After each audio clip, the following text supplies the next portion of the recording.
Alright, hello. Welcome to my pseudo-simplistic tutorial on how to build a TNT launcher. Slightly bigger than Cap's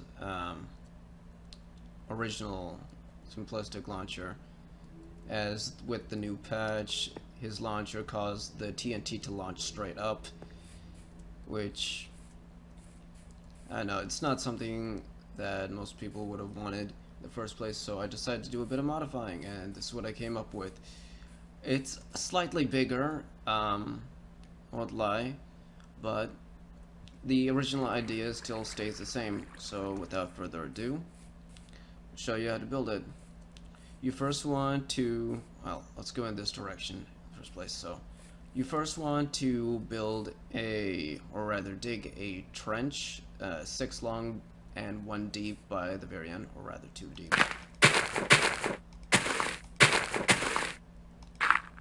That'll be explained later. Grab your dispensers, place one facing up, place the other facing this direction, so here. Take a block of your choosing, aesthetics, and have that dispenser facing down. Next thing you want to do is take your block of aesthetics or whatever you want to put here, place it 3 long, and stack it. Same on the other side. Take this block, place it behind the very back, control click, place it over top. Next you want to build yourself a trench underneath. Make sure you can see the dispenser back here, but don't destroy it or anything, just leave the trench here for now. We'll come back to it. Next thing that we're going to set up is the obsidian. It's going to be this blast chamber for where the TNT arrives at. We place it as such with an extra one facing here, and just for bonus effect, place some TNT along here as well.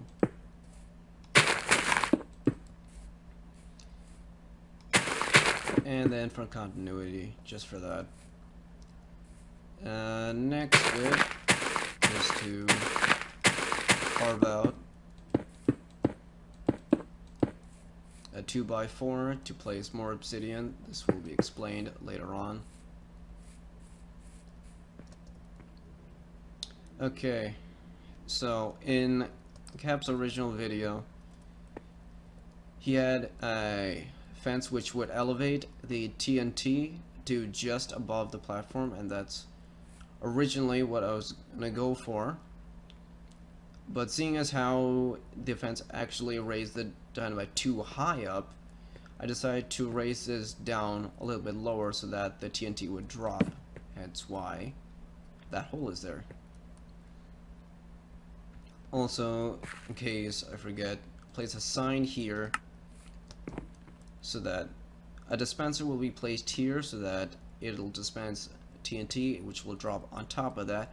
Hopefully it'll have it pushed to on top of the fence so it doesn't move, as there will be water also coming down here. And to add more effect, just leave one right there. Okay, so place another dispenser right there.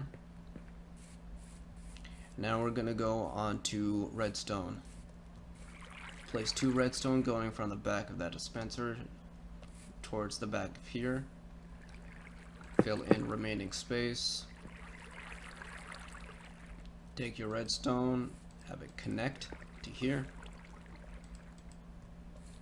and then drag it out to here and run it in this direction. Place 6 redstone repeaters going up to the edge of this wall.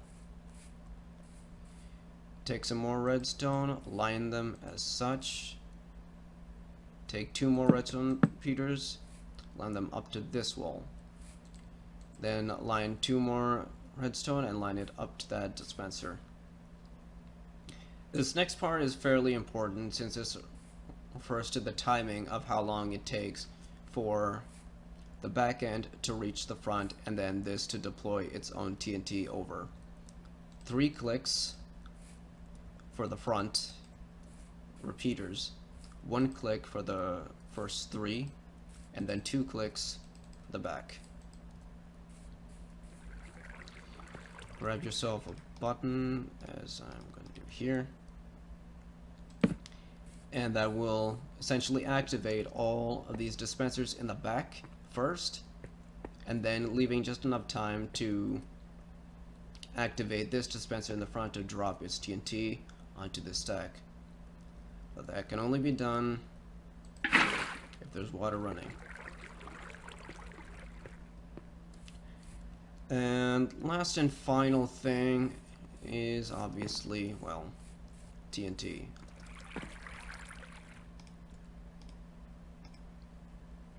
This might take a bit. Okay, 6 stacks of TNT, just for simplicity's sake, I guess.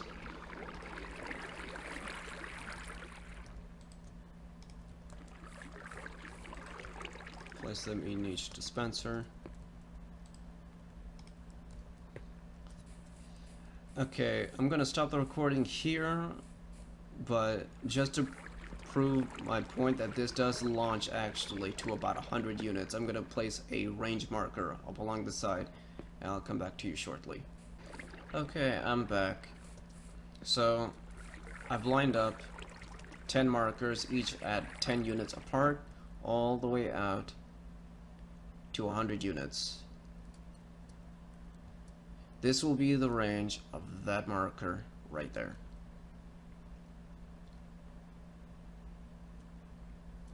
And if this works correctly, as it should, it will launch a TNT block from here all the way towards the end of that 10th marker.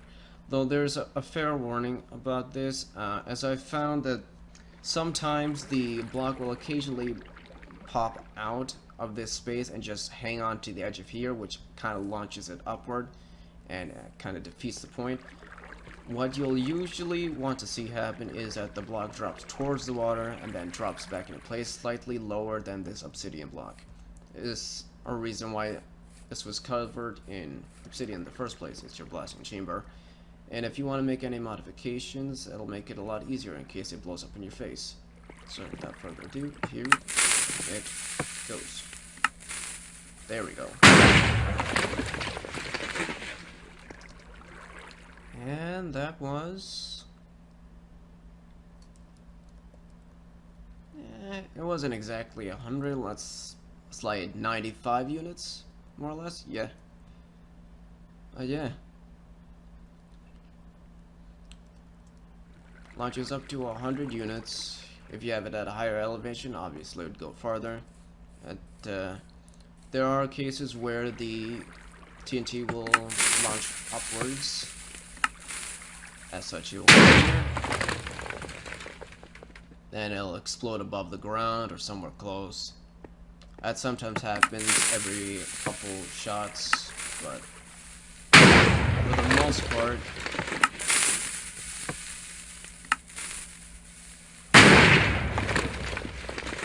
it'll launch to the 100 unit mark as built.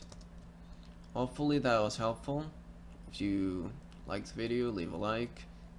Dislike it if you didn't. Leave some comments. Let me know how I did, what you would like to see different, and hope you enjoyed.